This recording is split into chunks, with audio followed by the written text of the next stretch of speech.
You're always saying that I have to see the world, but you never seen what I want. You're not even trying to. What did you say? There is so much content in Street Fighter 6 and they continue to give us more. Next up, we got new comics coming from Street Fighter.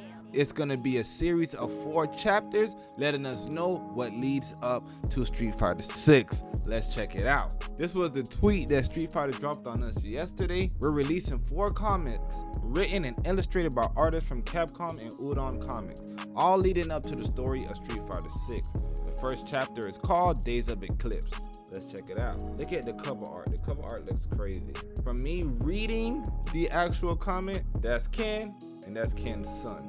We got Luke on the right, JP in the back, and I think that's Laura on the left. This whole time I've been wondering, what is the story leading up to Street Fighter 6? And they're doing it through comics. They not playing. What I'll do is a little overview. I read the whole comment. If you want, you can read it yourself. Of course, I'll drop it in the description. All right. Pretty much what's going on here. Male Masters. This is Ken's son. I had no idea that Ken had a son, and I don't know who he had it with. It could be stated in Street Fighter 5. I'm not sure. Didn't play through the story. So right here, we got Luke. Apparently, Luke works for Secret Services, and Luke is on a mission to get Male Masters to the tournament that you will see that Ken is having.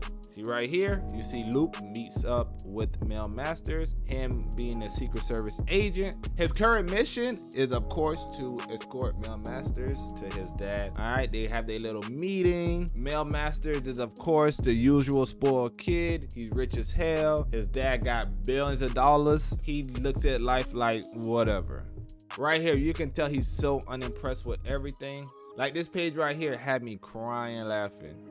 Luke stated, "The road ahead will get a little bumpy. I hope you don't get car sick." Mel Master says, "It's okay, I'm used to it." Well, it's a shame that you couldn't have come here a couple months earlier after Nightshaw Airport is completed. Now we have to drive the whole day just to get there. Man, the world's always getting bigger than you think, huh? Mel says, "Bigger?" This page here is very notable. Ken right now is stating who he is. He states, "I'm the acting chairman of the board now," meaning he took his dad's position. Right now he is letting them know, hey, all the decisions go through me. I'm the boss in charge.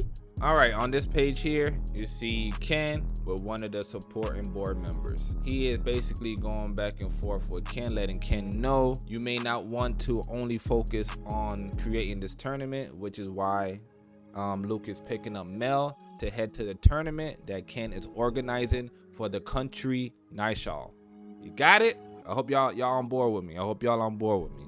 So they just contemplating on if this is the right thing for the foundation, blah, blah, blah. Moving along. Now, this is the first meeting we see between Ken and his son Mel. Right now, you can see Mel is just a normal kid.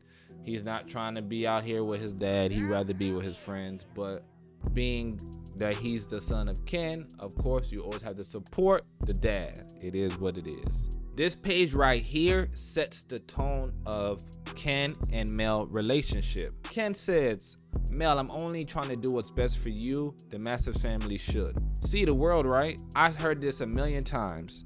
That's why I'm here. You always do this. You don't really care about what I really want. It's all about what the great Ken Masters wants me to do. You're always saying that I have to see the world, but you never seen what I want. You're not even trying to." What did you say? The board member tries to intervene. He says, Ken says that's enough. Obviously, Ken and his son are not seeing eye to eye. Ken feels that his son should see the world with him as he did, but his son have different plans, like most kids. On this page here, this is the initial meeting with Ken and Luke. Luke being the Secret Service escort for Mel. He interrupts the phone call because he sees the drama between Mel and Ken. That's what I assume. I verified that these characters play Pokemon Go. Why? Let's read it. Looks like someone's in a bad mood. You had to give up plans because of this? Sort of. I had already planned on going on a camping trip with my friends. But compared to wearing a fancy suit and attending a incredible ceremony, it's not really a big deal. Aha, I bet your girlfriend must be on that camping trip, right? For a security guard, you sure don't know how to mind your business. Hey, why don't you friend me, cause I'm playing that same game you are. Obviously, he's a spoiled kid. Look how he talking out the side of his mouth. He tripping. But anyways, so Luke says, I've been finding all kind of rare monsters in Nightshaw. We shall play. Don't want to brag, but I'm pretty good. Mel says, I think about it. Still unimpressed by these adults. I hope we get to see Mel in the game actually fight. That'll be fire. On this page, we arrive at the tournament. This is the arena. Ken is coming to check out the scene to see what's going on. I don't know how important this Secretary Kalima is. I don't know if she'll be a fighter. We'll see. And apparently, this is how Ken meets JP. I don't know where the evil comes from, but knowing that we know JP is a replacement to Bison, obviously he's evil. And another thing to note, JP is also a native of Nightshaw. Nightshaw is currently a small country, and Ken is trying to expand the reach to Nightshaw. JP, you could tell JP a pimp. Look how he's standing. From what I can tell, JP wants Nightshaw to be the epic center of the world. This page here is where Ken will set the rules for said tournament. Basically said it's gonna be 1 round, 30-minute time limit, knockout or submission. My guess is JP about to be actually killing people, but we'll see. This page here is where Ken attacks a drone. The drone is supposed to be the referee of said fight, so this is how he tests it. On this page here, this is where Ken speaks to JP, letting him know we're gonna follow through with this tournament, so don't worry, we're gonna bring the world here to let them know about this great small country. On this page here, apparently this is the king of Nightshaw, King Shari.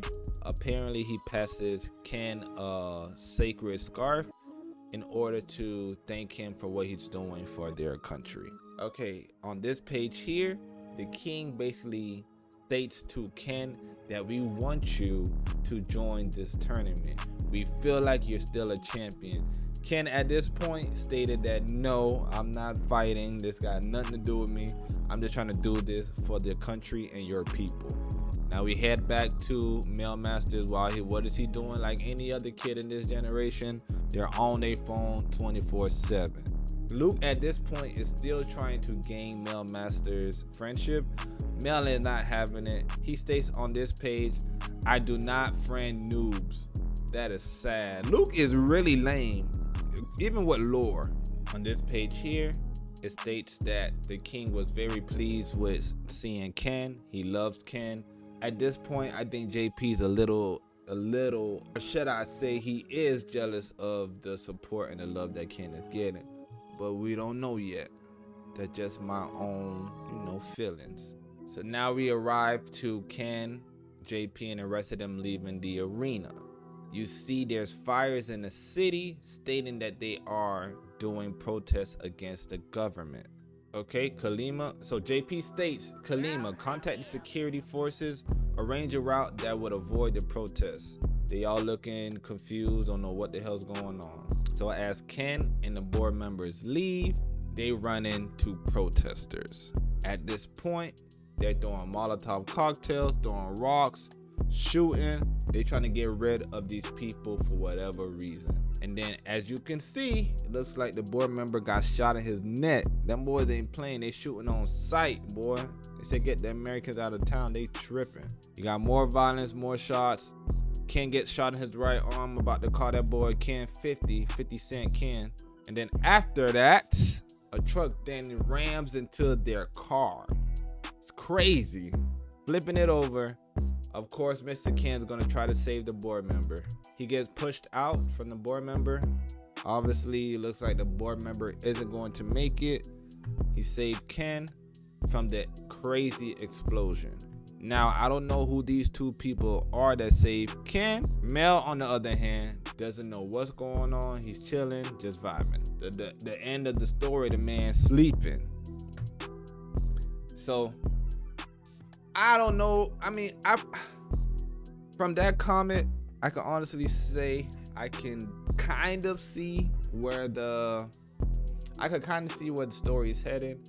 You know, looks like it's gonna be a standard arena tournament. Looks like JP is just trying to use the resources that the people have of America, meaning Ken, get the people to the country, whoop all of them, and show them that they're the strongest country. We'll see, but that's just my opinion for now. But of course, until the next comment, don't forget to like, subscribe, hit that notification bell. Yo, yo, yo.